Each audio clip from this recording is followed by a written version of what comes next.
My name is Elisha Taderera, and this is the For the Creatives podcast. Last year in June 2023, I attended the Tropical Innovation Festival in far north Queensland and got to meet some inspiring people. Now, if you haven't heard of it before, this festival is all about celebrating innovation, entrepreneurship, investment in Queensland and in Australia. And it's designed as an unapologetically informal event, which I just love. While I was at this event, I had the opportunity to record some interviews with about 14, 15 different people. So some entrepreneurs, some founders, some investors, and have some amazing conversations and ask them a bit about their story and their journey. This is one of those episodes. I hope you enjoy it. Hey, Christin, thanks for joining me on the podcast today. No worries. Thanks for having me. So what is your startup and what do you do? So Sol Sonder is breaking the tradition of traditional solar power, which I guess we can say that it's mostly seen on rooftops or at a campsite, and it's never really been created for everyday use. So we're really trying to bridge the gap between fashion and function and create solar products that are fashionable and help to keep us charged while we're traveling. That's it in a bit of a nutshell. Awesome. I'll touch on that in a moment and ask you some questions. But we're here at the Tropical Innovation Festival. So I have a bit of a wacky innovation question. So what would you do if all electronic devices suddenly stopped working, but you needed to send a message across the globe and post wasn't an option? Like the traditional mail wasn't an option. And traditional mail wasn't an option, and all the devices in the planet disappear. Other than sending smoke signals to another side. Well, I guess that's what we're trying to do, is to recharge your phones. But if they dropped dead, are pigeons a thing? Yeah. To the other side of the world, no phones, no internet? No internet. It might be internet, but no electronic devices to use the internet. To use the internet, okay. There's no right answer here. Oh, good. Okay. I'm just really having a good think about it. Look, I'm going to stick with some pigeons, go back to old school style. Yeah, pigeons. So with Sol Sonder, is that how you pronounce it? Sol Sonder. Sol Sonder. When did you start that and why did you start it? So 2019 was where it first kicked off. I was in Sydney with a bunch of friends, exploring beach bars, cocktails, sunshine, you name it. And a few too many cocktails when I got back to the apartment led to me forgetting to charge my power banks. So the next day we had to get up early. We were on ferries. My phone was already starting to die. I didn't have any charge in my power banks, and I used solar all the time for travel. We had it on the rooftop of the car, so we relied on it and had a bit of knowledge in the technology. So I just remember thinking how great it would be to have solar, and that night we couldn't get back to our hotel. So it was actually, you just kind of realize how much you rely on your devices when you're traveling. And it doesn't necessarily have to be out in the sticks or rural areas. It can be in a city too. So I came back and I really just wanted to buy myself a product to take with me. And everything I found was ultra masculine, fluoro colors, heavy, bulky, just nothing I would ever in a million years take out at a cafe or where I had been. And I definitely saw an opportunity to, that women were so overlooked and that we have every reason to need access to it. And so that's when I started the journey. I first tried drop shipping some products. I was like, maybe I could sprinkle some glitter on this horrible stuff. And I just couldn't, because there was nothing out there that was even capable of trying to shine it up. So I started developing my own. I took in a mood board, a big project ideas to a company to help me design and manufacture a prototype. And yeah, I can pretty comfortably say that the mood boards that I had in that first meeting still stand true to where it's sitting all these years later. So that's so good. And what was the initial reaction when you took it into that company? Well, that's the thing. Men know about solar. So it is this challenge for me to kind of get this idea across that I'm taking something that's not new. We're just doing it better and providing it to a wider lifestyle travelers as well as women. And so he was very excited, but one of the girls that was a junior working on the project, she was the one that was most excited, and she was the one that kind of Yeah. ended up taking the lead on the project because, you know, the reaction that you get from women when you show them this sort of stuff, they really do just go, I never even thought about that. And oh my God, I could have used that in this place and this place. And so, yeah, so that was kind of that story.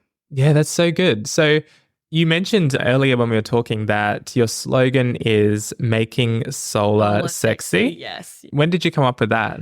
It was just trying to encapsulate what we were trying to do in a sentence. The other one that I use a fair bit is charge your lifestyle. Yeah. But I guess by making solar sexy, it does confuse quite a lot of people because they go, how can you make solar sexy? And then they see it and then they go, oh, I get it. I totally get it. That's sexy. So I think I started using that maybe the start of last year just to give it a little bit of a ring. Yeah, nice. And it makes people, perk up a bit. Like, That's it. So what are some of the products you have and how would you describe them? Yeah, so really fashionable renewable energy. They're solar power banks. We've wrapped them up in Napa leather to start off with. Because the panels can last 20 years, we wanted to make sure that we were using a textile that had the potential to be durable as well. So if you think about the way that we're trying to go with our products, I guess you could say the Belroy of fashionable renewable energy, which is, contemporary sleek designs, nothing too over the top. We want it to be like minimalist, modern, and fit for every day. We went down the route of doing the travel wallet to start off with because obviously losing charge when you're traveling is a real nightmare, and keeping all your travel bits and pieces together and then always traveling with your access to power. So that's going to be this is our first range of products, and we've just started working a designer in Melbourne who used to work for a huge accessories brand that went out on her own because she wanted to see the slower side to fashion. So she's going to be coming on board to help us with designing our next range, as well as a limited edition Australian-made range too. So using local manufacturers, a lot of which are asylum seekers and those that are, she's come on board to kind of give them a craft and give them experience in making it. So yeah, we're really excited to be working with Simone and her team at Symmetry, just to plug the business. That is amazing. I really like how you mentioned that you took some time to decide what material you were going to use to case the power banks. Is that right? Yep. And that long-term, that longevity. Yeah. So it's not just the cheapest plastic or something on the outside. Yep, that's it. Yeah, that's so good. So as a founder, you wear at different stages, you wear different hats, you have a lot of competing demands and a lot of different things going on. How do you balance everything? How do you... So it is just me at the moment. Yeah. So my background is actually in design. So I managed a branding studio for a number of years before going out on my own. So in terms of, website design, branding, social media, all of that sort of stuff, it is at least my bread and butter. So that has been the foundation piece that every business really does need. And I just wanted to make sure that I had a really strong emphasis on brand and appearance to start off with. And then it obviously grows from that to going and raising the capital, continuing to develop new products, talking to manufacturers, and as well as developing new business and ideas and all that sort of thing. How do I manage it? So for me, it's definitely about having blocks of dedicated time to each thing. I think sometimes, especially for myself, it can get to a place where it's so daunting to jump into the next steps. So it's just, for me, putting measures in place until I can grow the team. So I'm going to be doing the equity crowdfund to help to bring on some more people to help take away some of those hats so that I can, focus on more of the business development side. So outside of being a designer, I was a business development manager for 10 years. So that's my other bread and butter. So you've got a lot of experience that's sort of all working together. Yeah. That's what I kind of say. I think that people say, you were doing something that was so different to what are you doing now? How do you transition into something like solar? And I was like, no, I think all of the experience being the design and branding to create my own brand and the business development and sales to sell the brand. It's kind of like the experience that I've had has complemented starting my own lifestyle brand immensely. Yeah, that's amazing. So experience in business development, experience in marketing design. Did you have any experience in engineering or tech side of things or? Not particularly. For me, my ex-partner at the time was an electrician that worked on huge solar farm, like solar projects. I guess that's where I kind of developed my solar experience, because it wasn't just resource for use, he was installing them. So I was learning how all the bits and pieces worked along the way. But yes, not in actual physical technology, but learned experience. No, that's amazing. Not everyone sees a problem like that and decides to build and develop their own product. Yeah, it's amazing. Thank you. So you mentioned the equity crowdfunding and shortly after that wanting to build team. Would you say that's the current challenge that you're facing?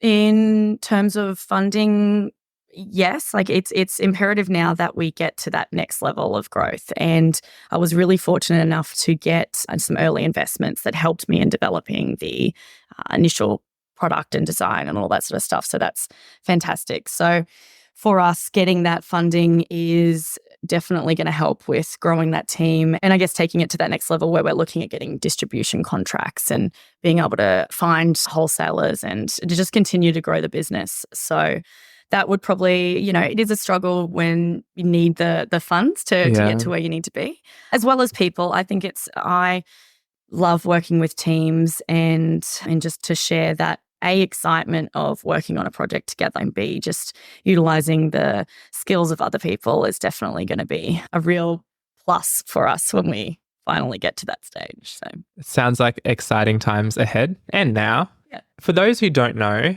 what is equity crowdfunding?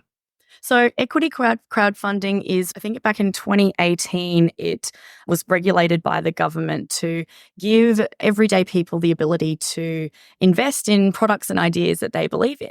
So, to be a retail investor, you can only invest up to $10,000. Beyond that, you've got to go into all kinds of like background checks and everything to make sure that you're able to place the investment.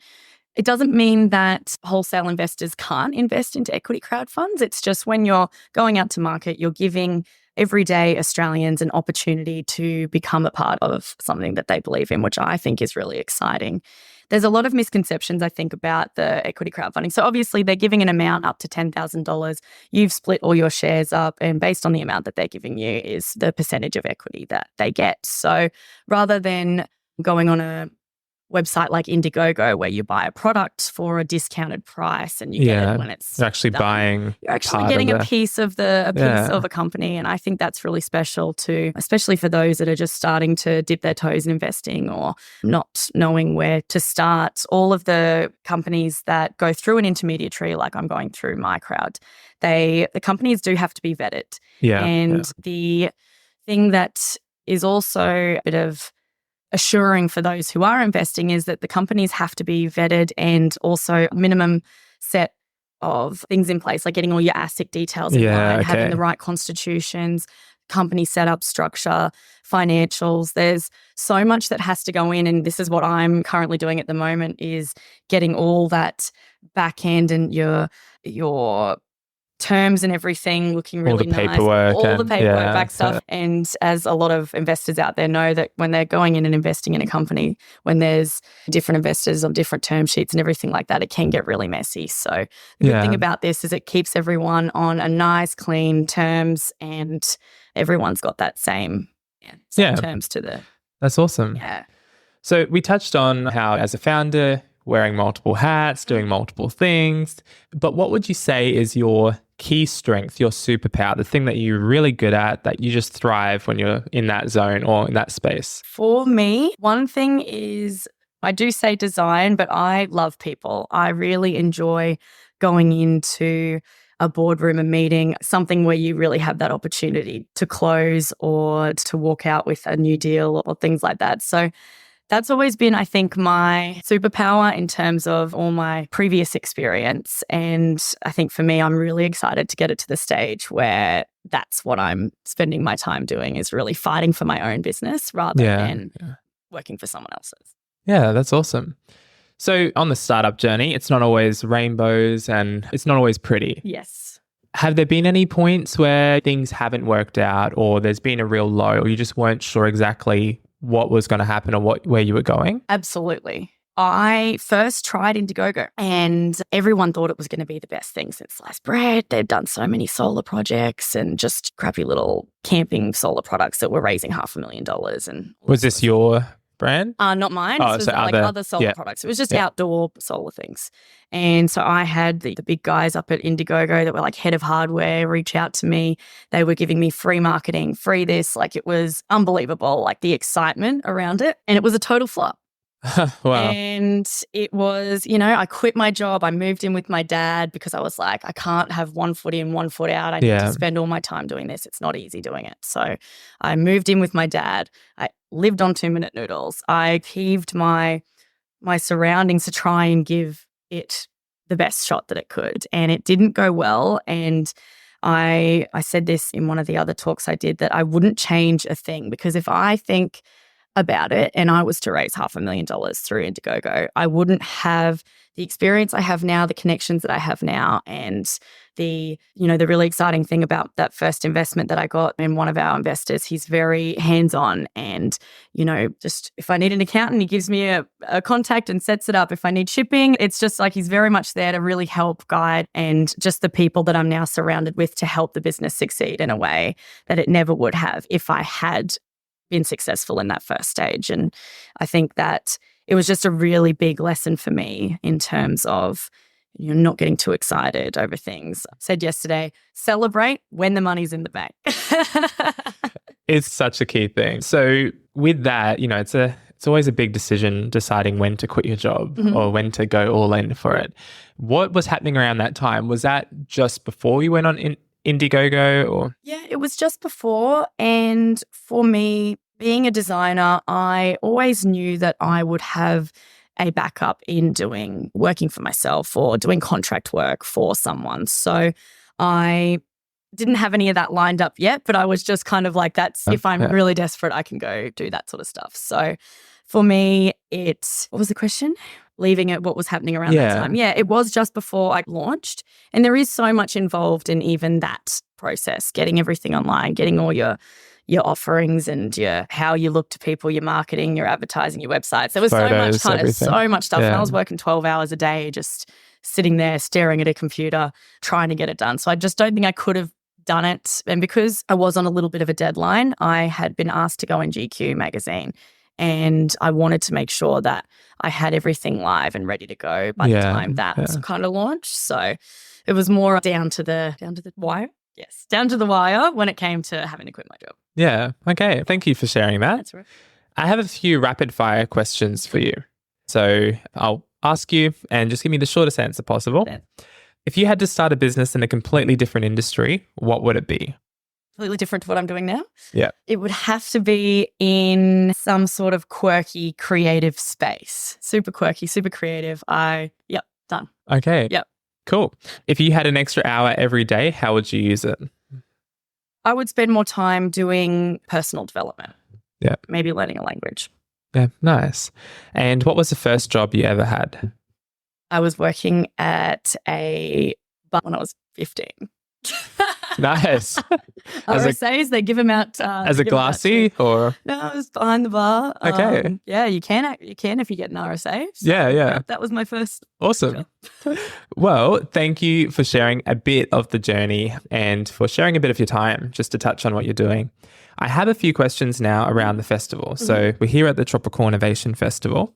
If you were to finish the sentence, Tropical Innovation Festival is, what would you say? A great networking opportunity. And what do you think makes it different? The diversity of people that are here. And why should people come to the festival next year? To see a lot of different sides to things. Yeah, awesome. And are there any particular sessions or talks that you've really enjoyed?